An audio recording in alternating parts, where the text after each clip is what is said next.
Deeply moved once more, Jesus went to the tomb, which was a cave with a stone placed at the entrance. Take the stone away. There will be a bad smell, Lord. He has been buried 4 days. Didn't I tell you that you would see God's glory if you believed?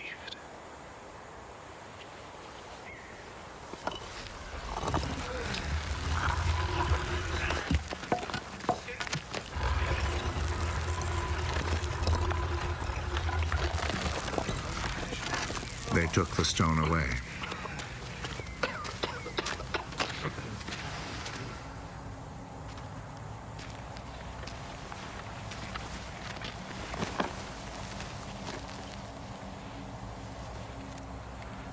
Jesus looked up. I thank you, Father, that you listened to me. I know that you always listen to me.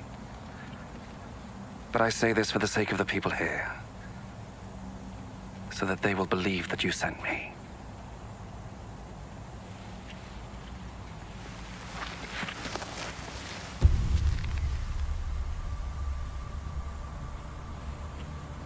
After he had said this, he called out in a loud voice,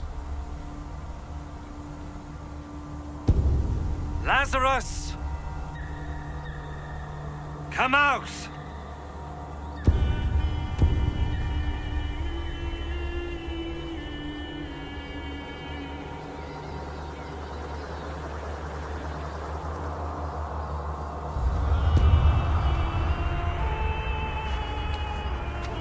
He came out. His hands and feet wrapped in grave clothes, and with a cloth round his face.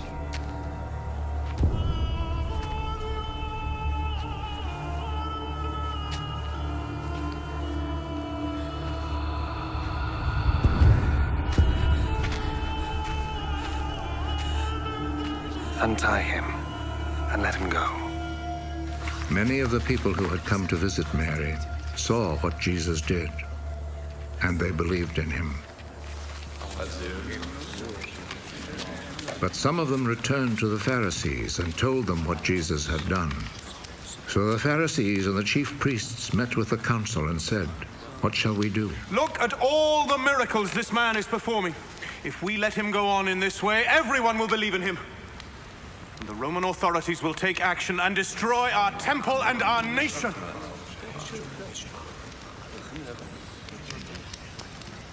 One of them, named Caiaphas, who was high priest that year, said, What fools you are!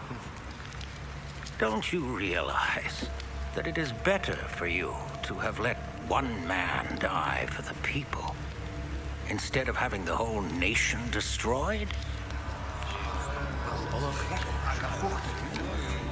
Actually, he did not say this of his own accord. Rather, as he was high priest that year, he was prophesying that Jesus was going to die for the Jewish people, and not only for them, but also to bring together into one body all the scattered people of God. From that day on, the Jewish authorities made plans to kill Jesus. So Jesus did not travel openly in Judea, but left and went to a place near the desert, to a town named Ephraim, where he stayed with his disciples. The time for the Passover festival was near, and many people went up from the country to Jerusalem to perform the ritual of purification before the festival. They were looking for Jesus, and as they gathered in the temple, they asked one another, "What do you think? Surely he will not come to the festival, will he?" The chief priests and the Pharisees had given orders that if anyone knew where Jesus was, he must report it, so that they could arrest him.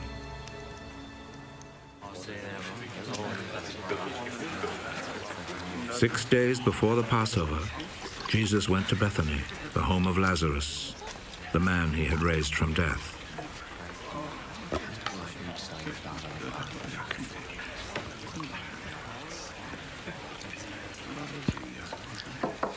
They prepared a dinner for him there, which Martha helped serve. Lazarus was one of those who were sitting at the table with Jesus.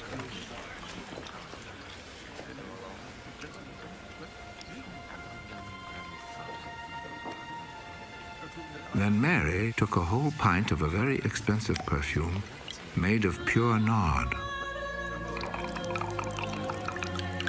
poured it on Jesus' feet, and wiped them with her hair. The sweet smell of the perfume filled the whole house. One of Jesus' disciples, Judas Iscariot, the one who was going to betray him, said, "Why wasn't this perfume sold for 300 silver coins? And the money given to the poor." He said this not because he cared about the poor, but because he was a thief. He carried the money bag and would help himself from it. Leave her alone. Let her keep what she has for the day of my burial. You will always have poor people with you. But you will not always have me.